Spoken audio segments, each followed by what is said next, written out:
Olá, pessoal! Bem-vindos a mais um episódio de 1001 Crimes. Eu sou a Bruna. Como sempre, esse é um mini episódio, então sou somente eu. E não tem recado. O único recado é que eu quero agradecer de novo todo mundo que ajudou comprando as canecas, que em breve vai ter mais. Porque eu já estou gravando esse episódio com um microfone novo que chegou aqui ontem. Então o áudio já tá muito melhor, como vocês puderam perceber. E então, bora lá pro caso de hoje.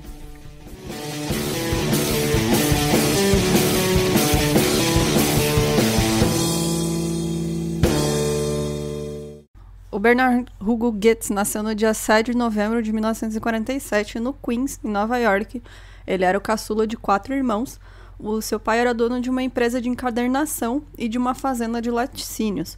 Quando o Bernard tinha 12 anos, o seu pai foi preso sob acusação de molestar 2 meninos de 15 anos.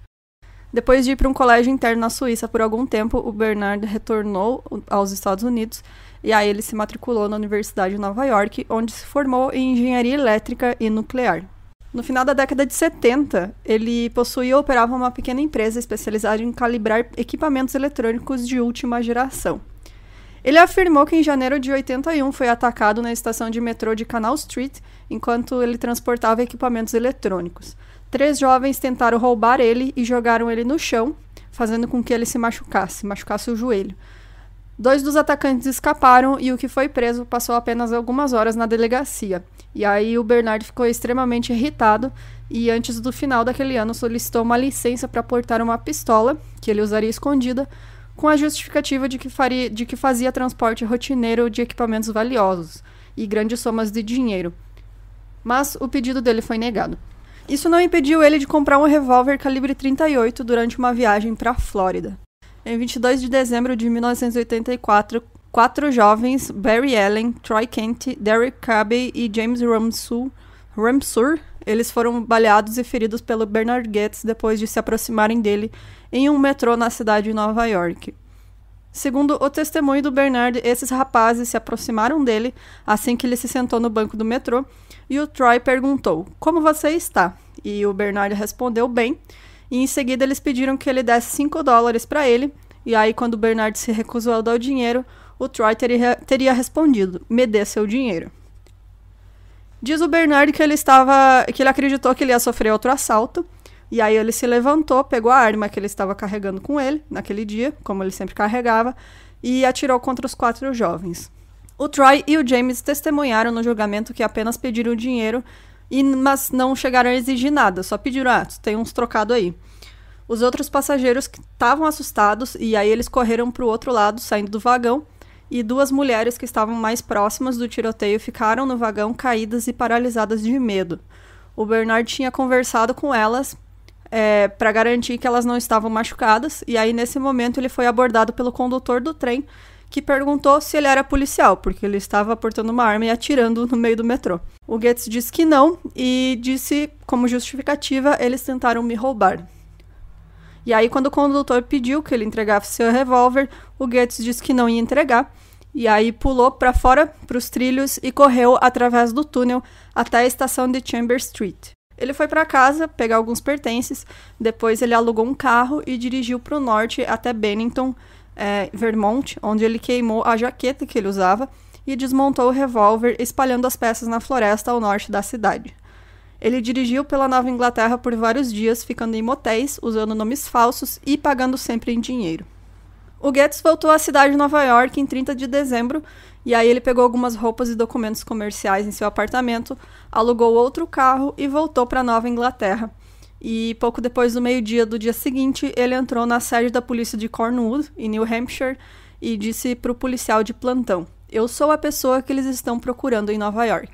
E aí, quando esse policial percebeu mesmo que ele era o suspeito, né, que a polícia tinha o retrato falado dele e ele batia com todas as descrições, deu a ele um Miranda Warning, que é aquela advertência, né, que se deve dar a uma pessoa em custódia da polícia, antes que eles façam perguntas relativas ao crime. É aquela coisa, você tem o direito de falar e nada do que você... Enfim, você sabe, né? Sempre tem nos filmes. O Goetz renunciou ao direito de um advogado presente, e aí depois de uma entrevista que durou mais de 1 hora, um detetive da Concord pediu para ele se ele consentia em fazer uma declaração gravada em fita. E ele concordou e uma declaração de 2 horas foi registrada. Naquela noite, então, detetives da cidade de Nova York e um promotor assistente chegaram a Concord e o Goetz se submeteu a uma entrevista de vídeo que durou 2 horas. Quando a fita foi tocada pela primeira vez em mídia aberta, ele foi descrito pelo The New York Times como confuso e emocional, alternadamente horrorizado e defensivo por suas ações e obcecado em justificá-las. Ele foi levado de volta a Manhattan em 3 de janeiro de 85 e acusado de 4 tentativas de assassinato, com fiança fixada a $50 mil. E aí ele ficou sob custódia protetora no hospital de prisão de Rikers Island e recusou ofertas de dinheiro e assistência do público e de sua família. Ele quis pagar a fiança com seu próprio dinheiro e aí foi libertado sob fiança em 8 de janeiro. Esse caso até hoje é muito famoso porque ele realmente é bem controverso, porque na época trataram ele como o vigilante do metrô, como se ele fosse um herói por ter reagido a um suposto assalto, né? Mas até hoje tem pessoas que acreditam nele, outras que não acreditam, que acham que tem outra coisa por trás.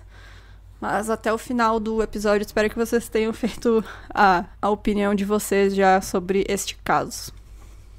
Então as declarações das testemunhas divergem tanto se o Troy foi baleado 1 ou 2 vezes, quanto em relação à sequência dos disparos.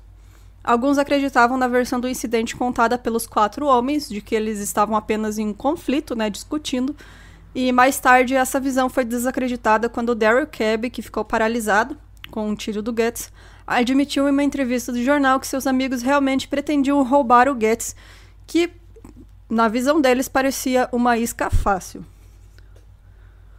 Um dos pontos mais críticos para o argumento de autodefesa era se o Troy foi atingido pelo 4º ou 5º tiro, e aí, segundo a promotoria, o 4º tiro não teria atingido ninguém, então o Goetz atirou em Daryl enquanto ele estava sentado a queima-roupa com um 5º disparo. A teoria da defesa era de que o Daryl estava em pé quando foi atingido pelo 4º tiro, depois caiu no banco por causa do movimento do trem e o 5º tiro foi o que o Bernard errou. Uma investigação do gabinete do procurador americano Rudolph Giuliani, ele determinou que a motivação para os disparos foi medo e não raça.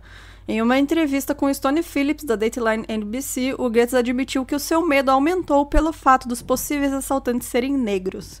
E aí, em resumo, as declarações do Goetz à polícia se tornou público 2 meses depois de que tudo aconteceu, E nesse resumo, ele tinha declarado que falou: "Você não parece tão mal, aqui está outro." E aí, disparou de novo contra o Daryl pela 2ª vez.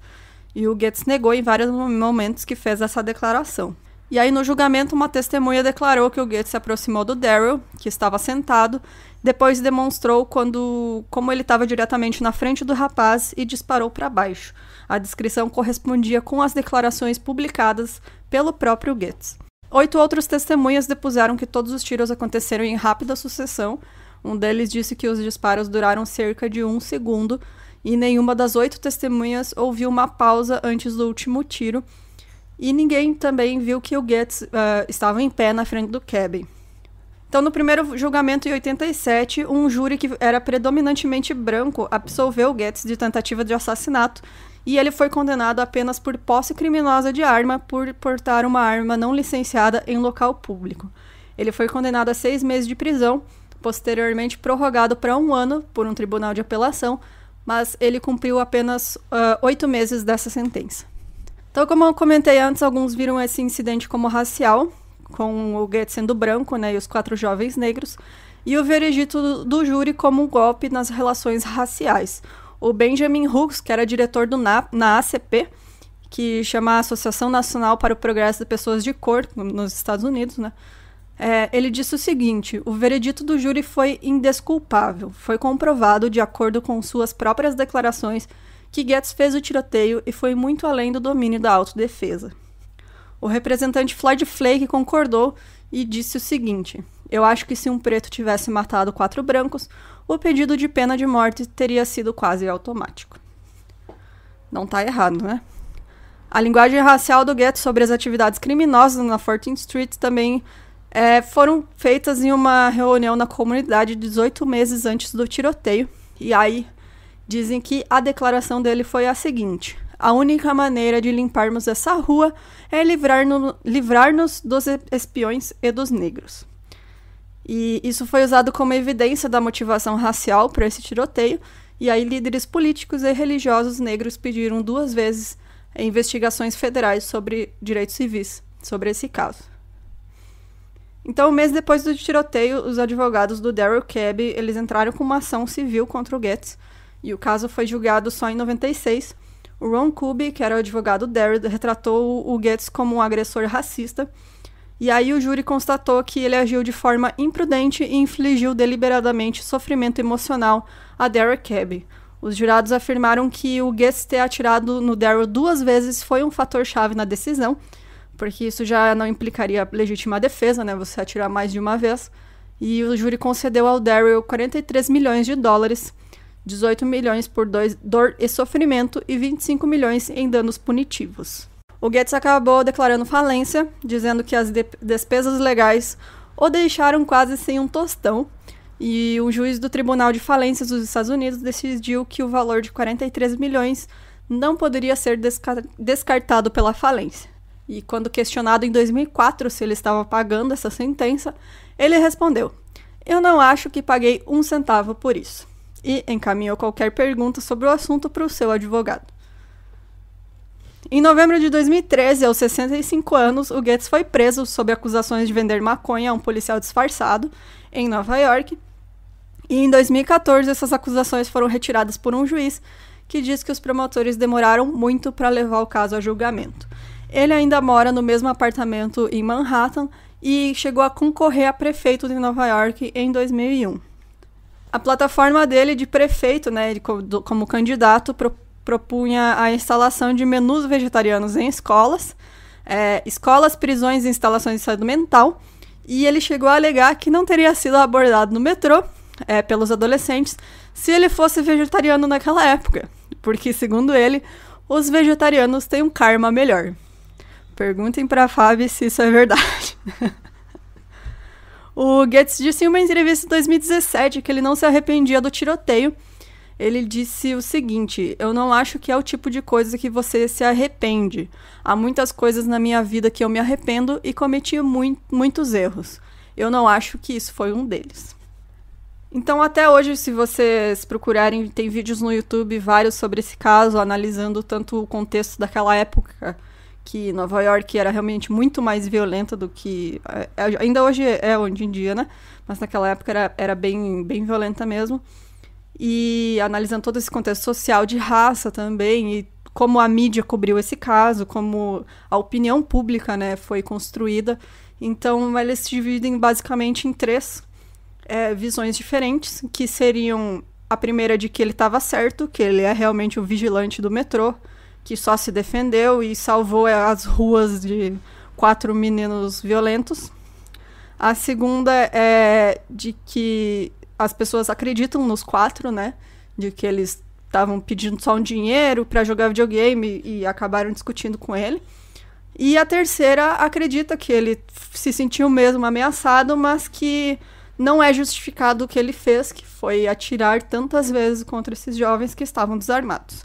Que foi uma reação exagerada à situação e agravada pelo racismo dele, né? Então, é isso.